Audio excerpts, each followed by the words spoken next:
Oh, come on now. Hey, gang, it's Thursday, and it's time for another video update. I'm Jeff, and did you know that June is like the greatest month in the year? It's my favorite month. I don't know why you would have known that before, but now you do. June is the best month of the year. I never understood people who are like, summer's too hot. I can't wait till it's fall again. Because you know what happens when fall comes? Fall means that winter's coming. And when winter's here, it means that the sun doesn't shine as much. And it snows and it's cold. And who wants that? Summer is awesome. And another reason June is great is because it's the best time to be a sports fan. Like me. Baseball is happening every day, and baseball, of course, is the greatest sport. You can go golfing if you want to go golfing. It's a beautiful season to go do that. Basketball playoffs are happening. Go Nuggets. They're doing really well. Hockey playoffs are happening. Go Avalanche. They're doing really well. But I can hear what you're thinking. But Pastor Jeff, I don't care about sports. So what can I do to enjoy June? Well, you know what else is great is now that vaccinations have spread and COVID is a thing of the past largely, people are traveling a lot more. Getting out, enjoying God's creation, going camping. We live in Colorado. People tend to go to the mountains and have fun or travel where they couldn't have traveled last year, and that's exciting. But it also means it's tough as a church to do a lot of stuff because people are out of town. People are traveling. People are doing stuff. And that's okay. Because there's something we can do as a church, no matter where we are, no matter what month it is, no matter what's going on in our lives, if we're homebound, if we're traveling, and that is the most important thing we can do as a church. Pray. We can pray.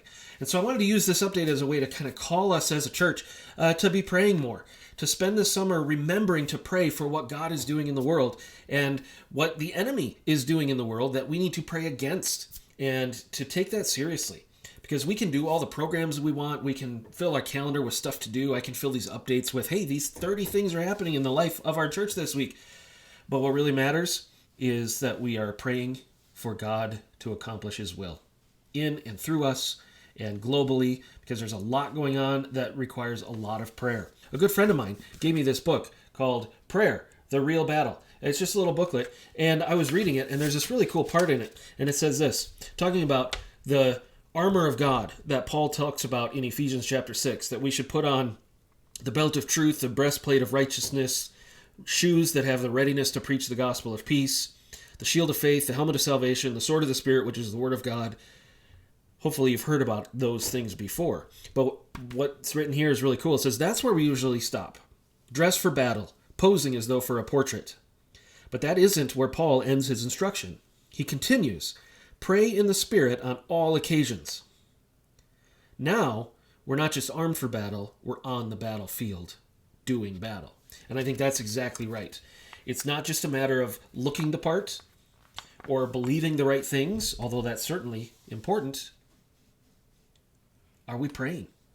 Are we taking advantage of the weapons that our King has given us to fight against the principalities and the powers in the spiritual world, to pray for our neighbors as part of loving our neighbors, to pray for the world, to pray for what's going on in China, in Iran, in Pakistan, to pray for what's going on in your neighborhood, in your workplace.